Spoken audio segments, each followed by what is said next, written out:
Hello, hello. We Hello. are live. Just give everyone a couple of minutes to join us. Should be going live on all the platforms, so people will be getting notifications now. How are you doing, Sadé? You all right? I'm not too bad. Yeah, the weather has been really strange today. I've had pure blue skies and sunshine to rain to sunshine, even had a bout of hailstones. It's just been very weird spring day. And where are you? You're South Wales? I am South Wales, so I live in Cardiff. So we do get the brunt of the rain. I will say Wales is a rainy place, but it has been particularly weird today with the weather. Yeah, it's not been brilliant here in Berkshire, to be fair. Normally kind of goes straight across. Yeah, it was pouring this morning. Went out for a walk, and then later on in the afternoon, it was like a completely different day with like sun, even though there was a bit of a chill in the wind. Yeah. I'm just ready for the rain to be over and to have a little bit more spring in the spring. Yeah, hopefully not much longer. Yeah, if my dog cannot come back from every walk brown and muddy, that would be great. Yeah. Well, we've got the other problem at the moment. The cat comes in and then shakes himself up against our like beige walls, which is not great. Nice.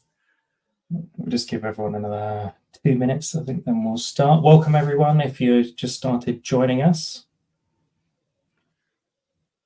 We'll start at 1917 on my clock.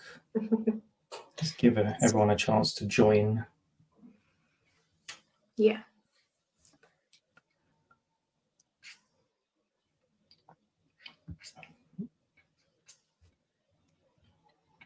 And then hopefully finishing today at 8 o'clock. Yeah, I can see some people commenting, saying hi and good evening. So hi, everybody. Nice to see you. Yeah, do drop us comments on whichever platform you're watching us on, YouTube, Facebook, Instagram, LinkedIn. Drop the comments and we should be able to see those. Yep, Twitter as well, or X. Oh yeah. I still can't get my head around that. What do you call it? It's not a tweet then. It's you've X'd. What would be the... I don't know what term they're using. No, I know. Everyone just still says Twitter and tweet. Exactly. Not to mention, even if you go on, Twitter, it says Twitter in the URL at the top, even if it's all branded X. Yeah. Anyway, that's a problem for Elon to work out. Okay, I think we are ready. So welcome everyone from whichever platform you're joining us on. Here we are going to be catching up with Sadé, who is NRAS's Senior Policy Officer. Thank you for joining me today, Sadé. You are so welcome. Thank you for having me. Now, even though it may feel like a job interview with my million questions, don't worry, you already got the role. Oh, that's good. Thank you. And just a reminder to those watching, do drop your questions to us that I can put to Sadé at the end of the stream. Drop it on any of the socials or YouTube that you're watching, and we'll see those. And it'll be good to have people's questions and comments. Are you ready, Sadé? I am. Thank you. Okay. Your chosen topic is policy, and your time starts now. No, I'm joking. 20 questions. Yes, no. Let's start with a simpler one. Yes. So you yourself have RA. Can you tell us a little bit about your journey? Yeah, definitely. So although my face won't show it, I am slightly young. So I was very young. I was 27, and I recognised a lot of symptoms that weren't normal for a 27-year-old. But I didn't quite know what was going on. I thought it was maybe an injury from exercise or something like that. I think a lot of people's stories start like that when I've spoken to people, an injury, or they think they're in an illness or something like that. So it took me quite a long time to recognise the symptoms properly, and then actually to go to the GP. And when I finally went to the GP, I was quite unwell. got referred quite quickly to a rheumatologist, but the waiting times on the NHS were really long. So I ended up going privately to get a diagnosis, which I was very fortunate to do through my previous work. But I'm still going through a lot of those treatment pathways. I'm still talking about, where everything is, even looking at other diagnoses. So I'm still very much on the start of my journey. But I got involved with NRAS as a patient, as a person with RA from the first instance. So getting support from the website, getting information, and then jokingly said to one of my friends, "Oh, wouldn't it be great to work there?" And then here I am. So that was kind of my initial foray into the RA community. And then, my eyes have been opened, and there are so many people with so many stories and support networks, and it's just a lovely, lovely community to be in. Yeah, that's great. And like you said, a lot of people may start off with those similar symptoms that you had. How do you manage your condition? I think it's so varied, and it's so varied for so many different people.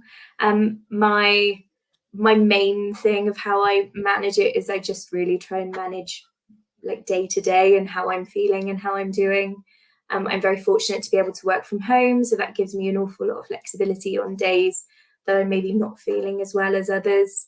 So I think that's one thing that has really helped me manage my condition, is trying to almost forward plan what I'm doing and where I'm going to be.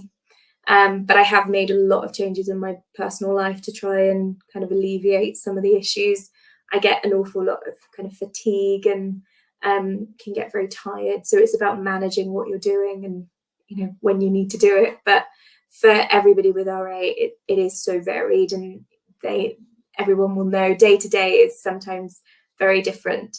And also for two people with RA, it's completely different as well. So I think it's a very personal thing to manage, but those are just the things that I've been able to do in my life to make it a little bit easier for me. And you mentioned working from home, and that leads us nicely into my next question in terms of the adjustments you've had to make in your professional life due to the RA. Yeah. So as I said, work from home, being able to manage things like that. I'm very fortunate that I can have a little bit of a flexible start time. An hour here, an hour there can be really helpful if you're having a very bad morning, if you're incredibly stiff.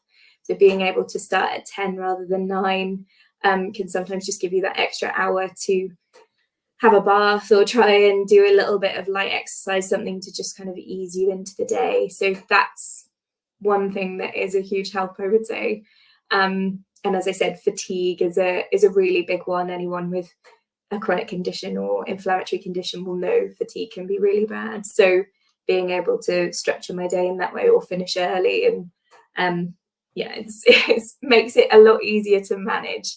I changed career. So when I came to NRAS, I haven't been a policy officer before. This is my first job in the policy world, but I was a solicitor before, which involved very long hours, quite a lot of stress, a lot of travel. So that's something that I've tried to kind of bring into my new job, is that kind of flexibility, that work from home, which is much better for my condition than it was. But I have had support from occupational therapists and physiotherapists to look at my setup, things that I can do with my supports in my chairs and foot supports and different mouse, or what do you call it? Mice. Different mice that support my hands and things like that when I'm not having a good day. So yeah, OT and physio have been really helpful in that respect as well. And is that also sort of like mouse rests and keyboard rests as well? Do you find those helpful? Yeah, I struggle with some of the keyboard rests because they put your wrist sometimes in a bit of a bent position. So the physio that and the OT that I had, they recommended this mouse that's sideways. Yeah. So it's so you can swap it from left hand to right hand depending on if you're having issues. So you can kind of apparently your wrist is in a more neutral position. So for me it was very nice because you're not having that pain in your wrist. I have quite a lot of inflammation in my wrist. So it's very helpful to be on the side to give it a little bit more freedom. I think I've seen I'm that not design. an OT. I'm sorry. I'm not an OT, but this is just for me. It's been very helpful. So yeah, so is that the design where the mouse doesn't move and there's the tracker on the top which you move around, or do you move the whole? You do move it, but so when you have like a flat mouse, you're very often using your wrist to move the mouse around, whereas when it's on the side, they were telling me that you more use your shoulder and your elbow to kind of move the mouse, so it just puts less pressure and less stress on your wrist and your finger joints, which are obviously smaller and more prone to getting inflamed than your shoulder and your wrist, your shoulder and your elbow. So I think it's all about personal preference, but also getting some advice from people. I had a really good kind of workplace assessment that went through all the options and how I can do it, and yeah, that was fantastic for me. Oh, that's good. And you mentioned fatigue earlier, and I know it can be one of the common symptoms. How do you manage fatigue specifically? I was going to say sleep a lot, but that probably sounds very silly. I try and rest. It may not be sleeping, but it's resting. If I know I'm going to do something that's going to almost require a lot of energy or a lot of kind of activity, then I'll try and rest beforehand. If I'm going out with friends, or if you will often catch me having a lying down rest just to kind of recuperate and then go and do something else. So that's one thing. And I try and plan my week. If I know I've got a busy Monday, for example, then I'll try and make sure my diary is clear on the Tuesday so that I can kind of recover in the way that I'm doing things. So yeah, planning your diary or planning your personal time it's very strange to have to think to do that at quite an early age, but I do try and plan, okay, what am I doing this weekend? How does my week look? To give myself and my body proper time to rest and recover. That makes sense. So in what ways has rheumatoid arthritis impacted your social interactions and sort of family relationships? I've been very fortunate, not too much, but it can do. I'm quite fortunate that I would say my house is a party house. So I have a lot of friends who come over. So that makes it quite easy for me. If my friends are coming over for dinner or for a barbecue or something, then all of my friends are over here. So I'm not having to travel or, do things. But in terms of, social and family, I live quite far away from my family. So the travel and the extra kind of activity of going to see them, I've reduced that slightly. I've asked my family to come to me. So it's a little bit of changing the way in which you do things. But it can have a huge impact, especially if you are like further away from me. If I didn't have a really good support network around me where I live, it could be quite isolating because it is more difficult. I do find it more difficult to go out and about if I am quite unwell.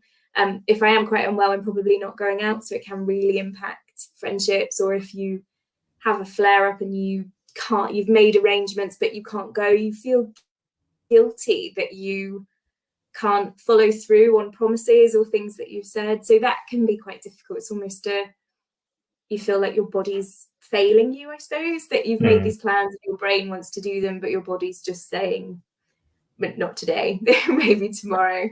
So I went out a couple of weeks ago and I could kind of tell straight away that I wasn't in the right space for it. And I was not feeling very well, wasn't very engaging with my friends. And so I stayed for a little bit and then went home. And sometimes you just have to kind of really listen to yourself and listen to your body and see whether it is appropriate for you. But it can be a huge impact then that I wasn't able to stay out as long as I wanted with my friends, and I had to cut it short. And you have to do little things, which, yeah, that can be quite negative, especially quite young. That's I don't really know what else to say to that, but it can be quite difficult. But I have a really good friendship group, which I'm very fortunate to have. That's good. Yeah, and I was going to ask, what did your friends how did they react when you said that you've been diagnosed with rheumatoid arthritis?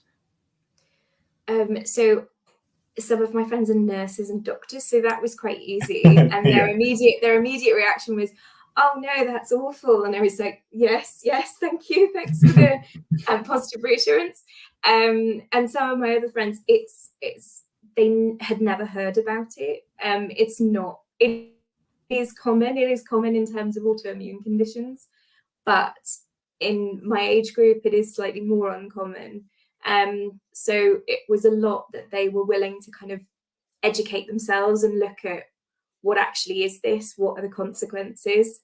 And I think then seeing it firsthand, of seeing when I'm unwell or when I am well, and seeing the kind of difference in it. So they've been really supportive in kind of educating themselves, which is really, really good. But yeah, my friends have been fantastic in supporting, and as I said, they do come over to my house quite a lot, which makes the burden on me slightly less of going out and doing that.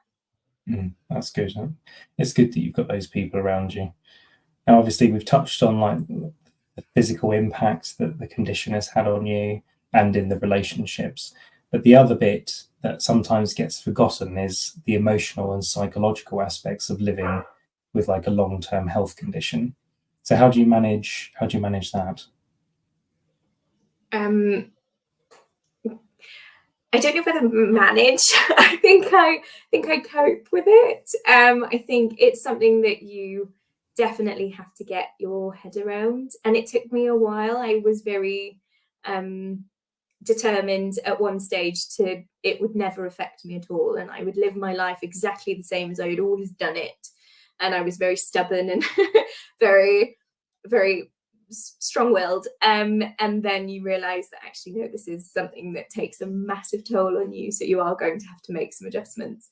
So I think it's a continual learning process, and for some people who are really fortunate to either go into remission or have medication that helps them go into remission, they can almost live a normal life, and so that's why, you know, RA is such a varied condition for people. For me, I think it's been quite almost relentless. So that's one that has been quite difficult, that if you're feeling well, you have that constant niggle in the back of your head going, how long is this going to last? Or when you're in a flare and thinking this is never going to end, that's quite difficult. So the emotional side, it is my friends. It is being able to explain to them what is going on and how I'm feeling, and how sometimes upset I am. Sometimes I literally just cry at my friends for them to understand.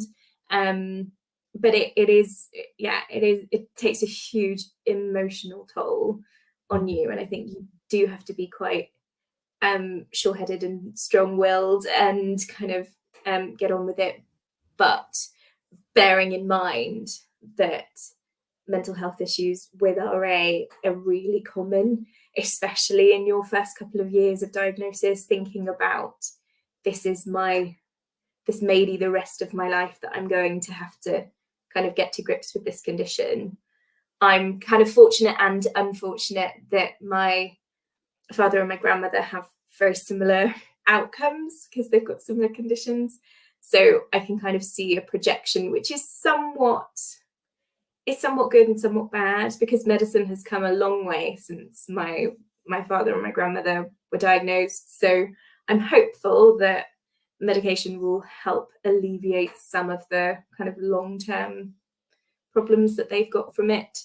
So yeah, I have been incredibly honest with my GP and my rheumatologist about how I'm feeling, because it's not an easy thing to kind of just take on emotionally. You really have to talk it through and think about where you are. Yeah, exactly. And obviously that's another reason why NRAS exists, to provide that support, help and guidance. So no, and NRAS was the first place that I went to when it was suspected, so that I could get a little bit more information, because understanding it and understanding what is going on with you and understand what's going on in kind of the general world is really helpful, because it gives you some hope that there are people out there like Elsa who have a really serious disease with quite serious consequences, and she's still powering ahead and doing lots of things. It is having that kind of inspiration of people is really helpful, and I think Elsa kind of encapsulates that for the RA community. Yeah. And if anyone out there is listening and is struggling, obviously do give our helpline a call. Details on the website nras.org.uk. Give them a call. I know they would love to speak to you. Cool. So that's great, Sadé. So that's kind of you in a nutshell. Yeah. In terms of you and rheumatoid arthritis. Now I think we'll shift gears a little bit and talk about the policy work that you're going to do at NRAS. So can you share some insights into the current policy priorities for us as a charity, and how we aim to address the challenges faced by those living with rheumatoid arthritis? Yeah, I mean, the main priority for the charity as a whole is to help educate people about rheumatoid arthritis and also juvenile idiopathic arthritis. So I think that's a primary focus, but the side kind of component to that is healthcare professionals and educating healthcare professionals and policymakers on the impact that RA and JAA have on people. So that's where it kind of links the two together, understanding what the issues are from people in the RA and JAA community, and then taking that to healthcare professionals and policymakers to see if we can affect any change. One of the main things that NRAS is focusing on is SMILE and the kind of educational material Right Start as a kind of policy procedure. What would you call it, Stuart? A kind of initiative? Yeah. Initiative. And so that gives everyone access to the material, to helpline support, to documentation that will help them on their journey, especially those right at the start of their journey where they're getting diagnosed and they have lots of questions. And sometimes you feel that those 10-minute appointments with your consultant don't actually give you everything that you need. And so the Right Start specifically is a really great tool to be able to give you access to support and information that's going to help you on that start process. So one of the things we're trying to do is encourage consultants and nurses and other healthcare practitioners to encourage people to go on to NRAS or to refer them to our Right Start program. Yeah. And I know you're coming with us this year. There's a number of us, isn't there, going to the British Society of Rheumatology conference in April in Liverpool, where we will then get direct access to medical professionals, consultants, specialist nurse, and we'll be able to tell them about all of our work, including the Right Start program, which you just mentioned. So that'll be really exciting and gives us, face-to-face time with these medical professionals. And we'll have the NRAS live after that event so that we can feed back to everyone what is happening. So that will be a really good NRAS live to join. Yeah, exactly. So can you tell us about any ongoing campaigns or alliances that NRAS is a part of, and how individuals might be able to contribute or get involved? Yeah, so NRAS is part of a number of coalitions, which are essentially groups of charities which come together for a singular aim or a combined aim that all of the charities have kind of an influence on. So I'll run through a couple of them and give you a little description. So we've got the Prescription Charges Coalition, which is a group of about 50 charities that are working together to look at prescription charges in England. They are the only nation out of the 4 in the UK that charges for prescriptions, and conditions like RA are not included on the exemptions. So we're looking at what the exemptions are, whether we could get free prescriptions. So we're all working together for that aim. We've got the Disability Benefits Consortium. That's around 100 charities that are together working around benefits and how we can improve access to the system or improve the system itself to make sure that people aren't discriminated against based on their disability or anything of the sort. So we work together on that. We've got National Voices, which is a coalition of around 200 charities that are looking to get person-centred care. We've got things like ARMA, which is the Arthritis and Musculoskeletal Alliance, which cover both the kind of professional bodies as well as patient organisations. So it's an alliance between the two to get change to policymakers in musculoskeletal health conditions. We're then also part of EULAR, which is the European, is it still the European League Against Rheumatism? I think they might have changed the title, but it's a European initiative which covers all of the rheumatic diseases across Europe. What other ones do we sit on? We've got the British Society of Rheumatology, which you touched on for our conference in April. And we also sit with NICE, the National Institute for Care and Health and Care Excellence. I think I've said that right. I'm going to have to go and double check that.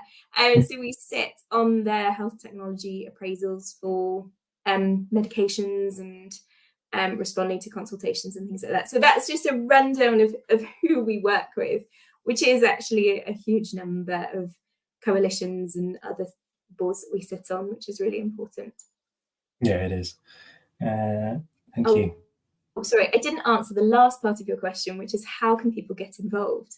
So on our website, we have a campaign section which has all of these individual alliances that we work with. We have a campaigns@nras.org.uk email address, which people can email any concerns that they have, even if they're not within those specific categories. If there is something that you've had and you want to talk about an issue, you can email the campaigns email and talk about it. But if there's any in those specific ones, then go through our campaigns on our website and you can see how to get in touch with us and forward any concerns that you've got. Excellent.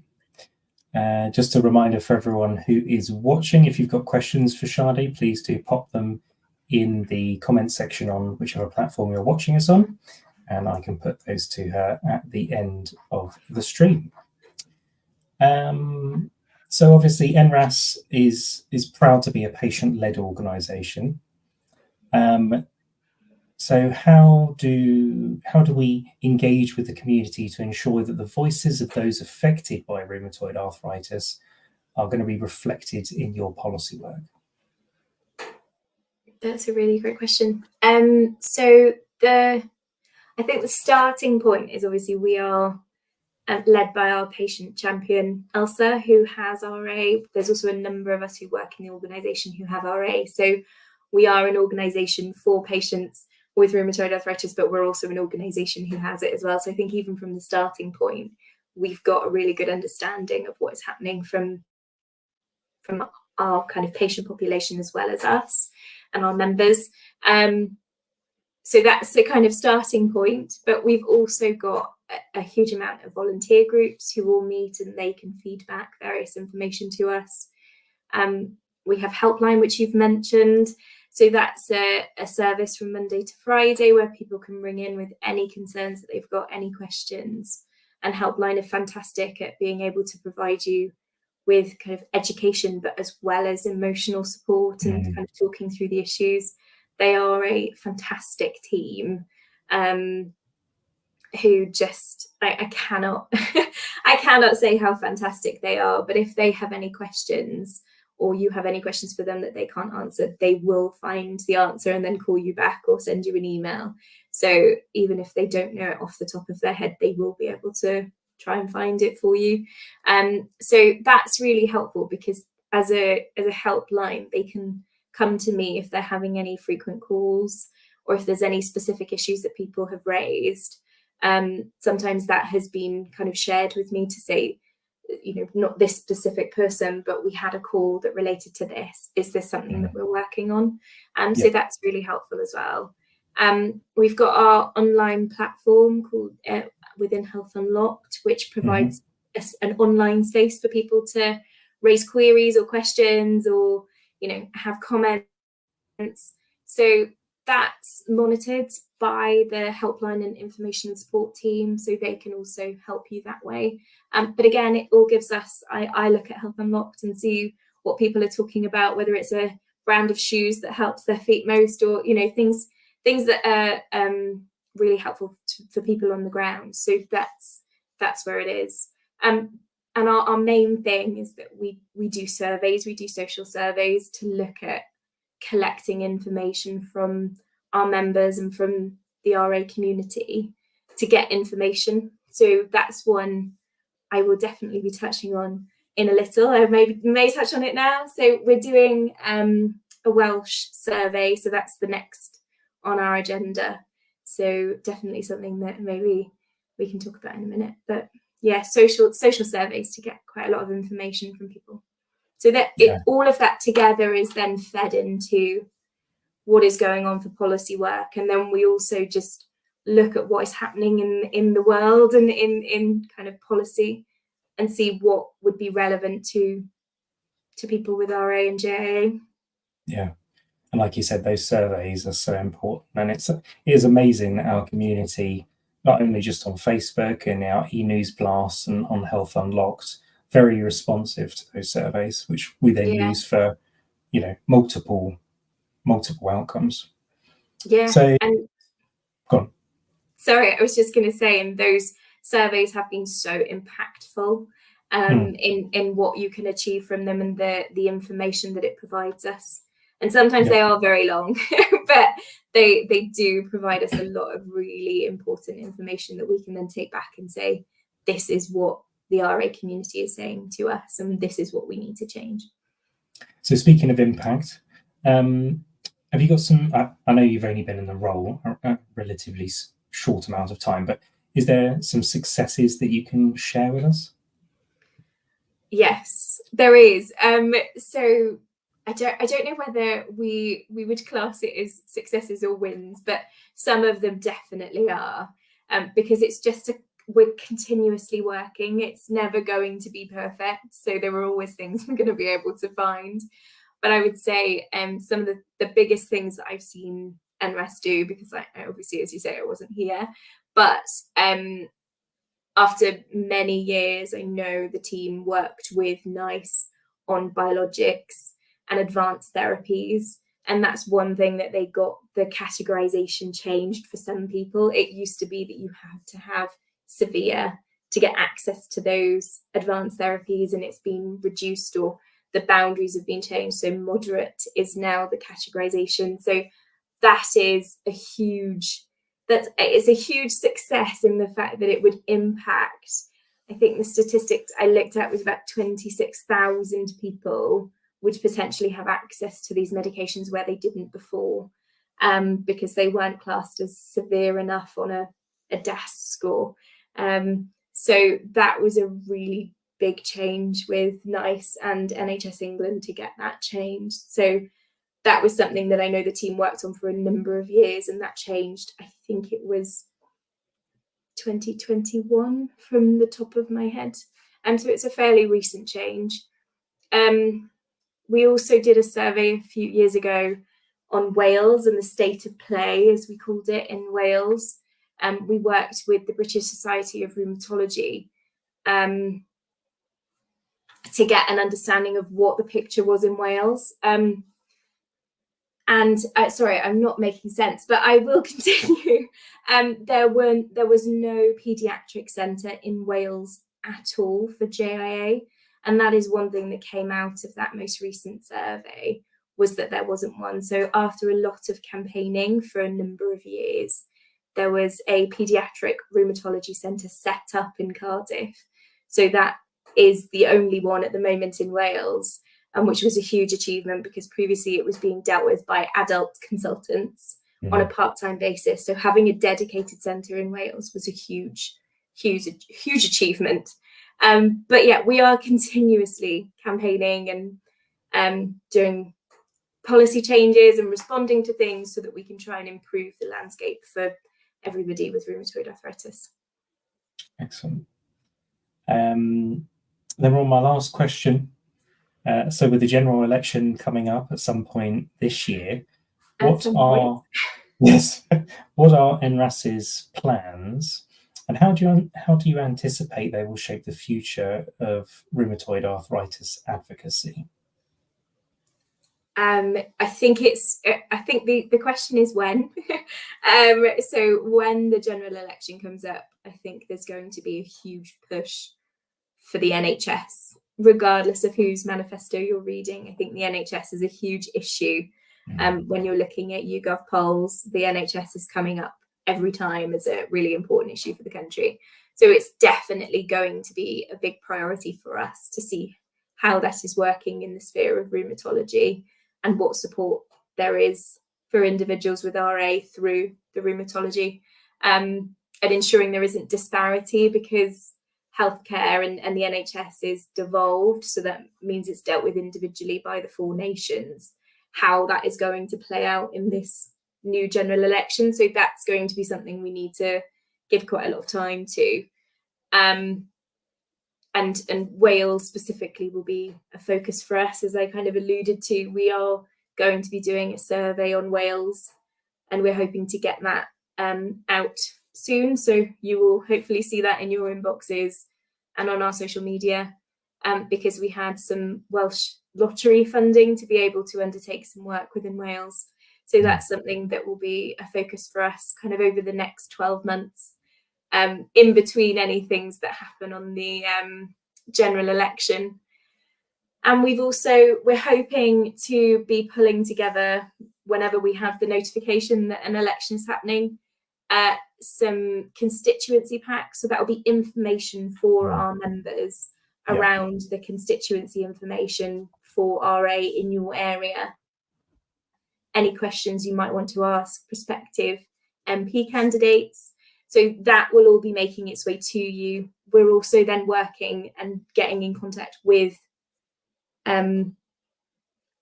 candidates, members of parliament candidates, to see if we can try and get any encouragement from them for promises or assurances of what they're going to do for rheumatology services and for people with RA.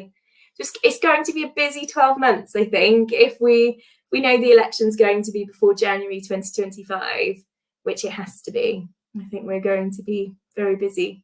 But I think that's the main focus for us. Thank you very much. Right, let's have a look at some questions from the audience. Let's have a quick read. Lots of hellos. Hi to everyone watching. If you joined after we started. Okay, let's take a look. So got one from Susan. How do you stay positive and motivated while managing the uncertainties of your condition?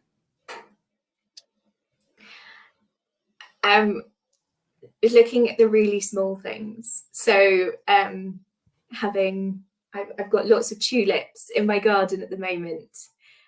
So those small things, even just getting outside, having a little bit of sunshine, going on a walk, just trying to essentially take the really small things to be really important, and just realize that it's not as bad as you think in your head sometimes. But staying positive and motivated, I think I'm very fortunate that I'm quite strong-willed. I don't know if you've noticed, but almost taking that vulnerability and speaking to my friends and crying to them, and kind of talking about it is really helpful, because it helps me realize that I'm not alone and there is support out there. And I even had a chat with the helpline and how much they were just able to be so compassionate and kind of really helped me understand how I was feeling and validate the fact that I was feeling not very happy. It then gives you a kind of, it's okay, you can keep going kind of feeling. So yeah, a kind of roundabout way of how I feel motivated. But I try and do the small things, go on a walk with my dog, or try and do some things to the best of my capabilities, or just sit in the garden and take in a bit of sunshine. That's what I try and do. That's good.